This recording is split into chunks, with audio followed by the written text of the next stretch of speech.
डर से भी बड़ा डर। खड़खड़ खड़खड़। ट्रेन द्रुत गति से भागी जा रही थी। संध्याकाल का समय था। तेज बारिश और बीच बीच में बिजली चमक रही थी। वातानुकूलित कोच की खिड़कियां अपने उपस्थिति का दर्ज कर रही थी। केबिन का एकांत और भयावह मौसम मुझे और भी डरा रहा था। थोड़ी देर के बाद गाड़ी की रफ्तार कम हुई और एक मध्यम स्टेशन पर गाड़ी रुकी। बारिश इतनी ज़्यादा थी कि मैं स्टेशन का नाम भी नहीं पढ़ पाया। मैं अपने केबिन में अकेला था और इस उधेड़बुन में था कि कोई सहयात्री आए, जिससे वार्तालाप करते करते आगे का रास्ता आसानी से कट जाए और एक अरुंधनी भय जो मेरे अंदर जागृत हो चुका है उससे मुझे निजात मिल सके। तभी किसी ने केबिन का दरवाज़ा खटखटाया और एक शांत सा दिखने वाला व्यक्ति केबिन में दाखिल हुआ। अपना सामान आदि इत्यादि व्यवस्थित करने के बाद वो मेरी तरफ देखकर मुस्कुराया और मेरी तरफ हाथ आगे बढ़ाकर उसने अपना परिचय दिया। मैं मिस्टर घोष। वो बोला, मैं कोलकाता जा रहा हूँ पुनर्जन्म से संबंधित एक कार्यशाला में भाग लेने के लिए। मैंने उसे बताया कि मैं कानपुर में व्याख्याता के पद पर हूँ और पटना जा रहा हूँ। उसने कुछ खाने का सामान निकाला और मुझसे भी खाने के हेतु आग्रह किया, किंतु मैं बहुत ही शासंकित व्यक्ति का प्राणी हूँ। ट्रेन में किसी अजनबी के द्वारा दिए गए खाने को लेना असंभव था मेरे लिए। मैंने बहुत विनम्रता से उनके आग्रह को ठुकराया। वो भी कम उत्साह नहीं था। कसकर हंसा और बोला, संशय कर रहे हो मुझ पर? अभी तो कुछ नहीं, देखिए आगे क्या क्या होता है। उसके ये शब्द सुनकर मुझे साफ सुन गया, किंतु मैंने किसी तरह अपनी घबराहट को छुपाया। कोई स्टेशन आने पर वो उतरता और ट्रेन चलने के बाद किसी दूसरे कंपार्टमेंट से चढ़कर फिर आ जाता। पूछने पर बोलता कि वो बीच बीच में रेलवे की नौकरी भी कर लेता हूँ। थोड़ी देर के बाद वो विभिन्न विषयों पर चर्चा करने लगे। उसने पुनर्जन्म से संबंधित बातें प्रारंभ की और पुनर्जन्म को अंधविश्वास बताया। थोड़ी देर के बाद उसने मुझसे पूछा कि क्या तुम भूत प्रेत पर विश्वास करते हैं? मैंने कहा, बिल्कुल। वो जोर जोर से हंसा और बोला, ये सब बकवास है।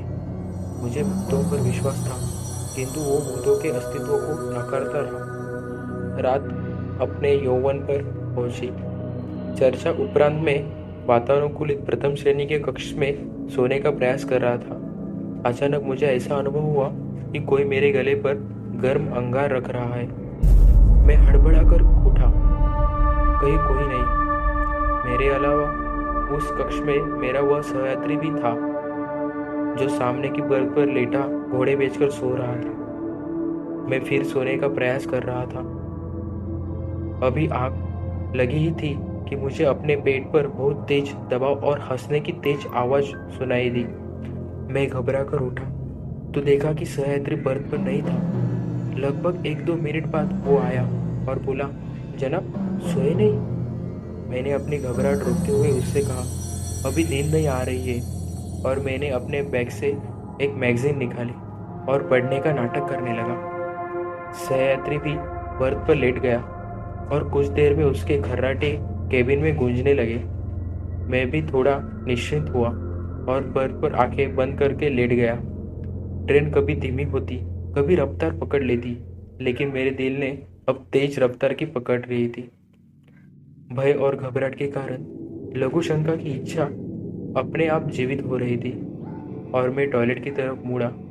जैसे ही मैंने टॉयलेट का दरवाज़ा खोला, वो सहयात्री मुझे अंदर दिखा और मैं चिल्लाते हुए अपनी बर्थ की तरफ भागा। देखा तो वो सहयात्री इत्मीनान से अपने बर्थ पर सो रहा है। मैंने घबराहट में उसे जगाया। वो बोला, अरे क्या हुआ? इतना मासूम लग रहा था।